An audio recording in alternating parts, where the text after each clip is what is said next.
Good morning. It's Laura Gathers with Love, Heart, and Marriage Coaching. I want to take time today to encourage married couples. Yesterday, my husband and I celebrated 8 years of marriage. 8. Can y'all see that? 8. 8 years of marriage. And I will tell you personally, it has been nothing but the Lord's grace and mercy and provision and word that has sustained us. We're both still alive.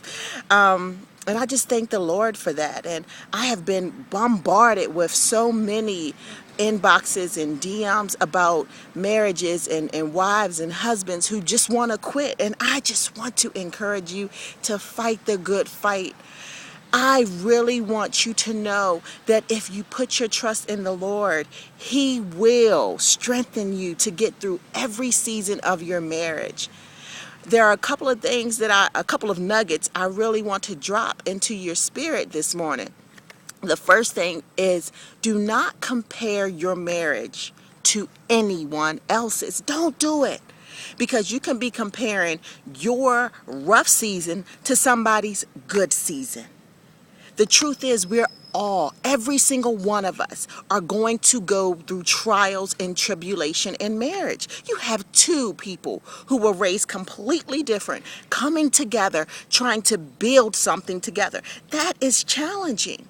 So don't think for a second that you are the only one that is facing a marital obstacle, a marital issue. You're not. And if you look around and you start comparing your marriage to someone else's, you may think that your marriage isn't worth it. The truth is, the Lord has equipped every single one of us for our marriage. And you're going to have to seek His face, and you're going to have to turn to His word and ask Him, Lord, show me how to be this spouse that you created me to be. I have a couple of other nuggets that I wrote down yesterday that I really wanted to share, so I want to go over some of them. I want to encourage you to be mindful, to be very mindful of the non-negotiables that you set in your marriage. Because what happens if you commit one? Would you expect your spouse to hold you to the same standard you were going to hold them to? We have to be mindful of the thoughts that we think, even going into marriage. Well, I can always get a divorce.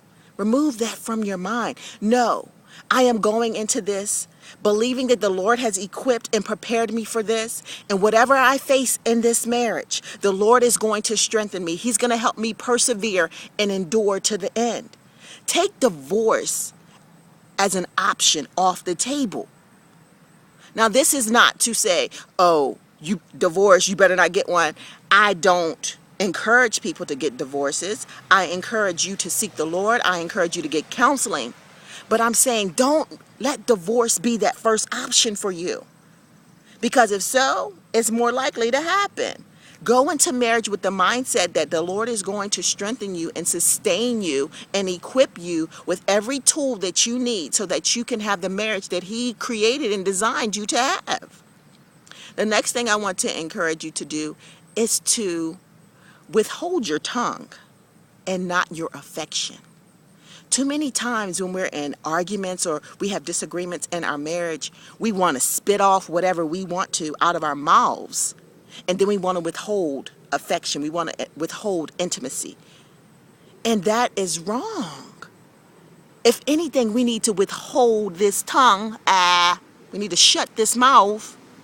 And we need to be more open to affection and intimacy, because our spouse needs that, especially if your spouse is the one who has done something wrong. That's when they need your love the most. Not when they need your rebuke and your constant reminder of their faults and what they've done wrong in the marriage. That's when they need that affection, that extra hug, that honey, I love you, and we're going to get through this. So if anything, my wives know, I always say, hey, shut your mouth, not your legs. We need to come together as one, okay? Another lesson or another nugget that I wanted to share was to respect your spouse's preference. You all probably can't see this, but I have my hair up in a bun today because yesterday we celebrated 8 years of marriage, and my husband has a preference about how he likes my hair. And so I make sure that I'm mindful of these things. And he does the same. I like my husband with a short haircut. I just think he looks so good with his hair cut short. And so he is mindful of my preferences. So I do have a really good story about this. I was about to get all of my hair cut off at one point in time. And I had a very wise lady say to me, "Have you spoke to your husband about that?" And I was like, "No, it's just hair. I want to surprise him." And she was like, "No. I want you to call him and make sure that it's okay with him to get your hair cut." And I'm thinking, look, this is my hair. I can do what I want to do with my hair. But I called him because I'm afraid of her, Pastor Gail, I'm afraid of you. And so I called him, and he did not want me to cut my hair. Like, he was like adamant about it. "No, I do not want you with short hair." And so I did not get my hair cut as short as I would have liked it. We reached a compromise. But I could only imagine what would have happened if I just would have cut all of my hair off and he would have came home and I'm like, "Surprise, honey." He's like, "What the what?"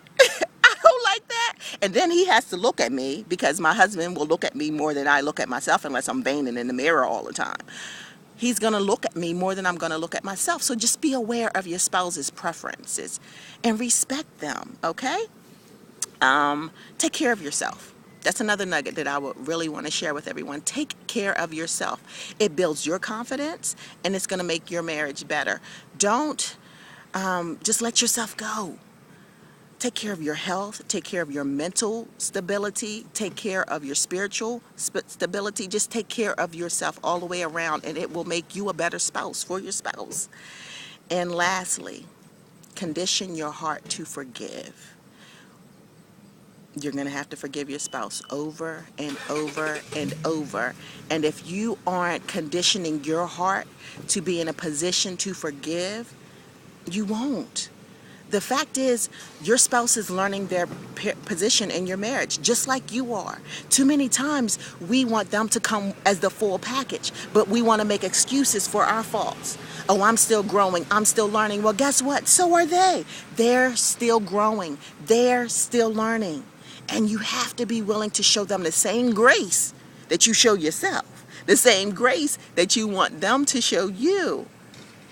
I thank you all, first and foremost, for all of the kind words I received yesterday in regards to my 8-year anniversary. I pray that these nuggets will go into your heart, that you will take what you need to take and you will get rid of what you need to get rid of.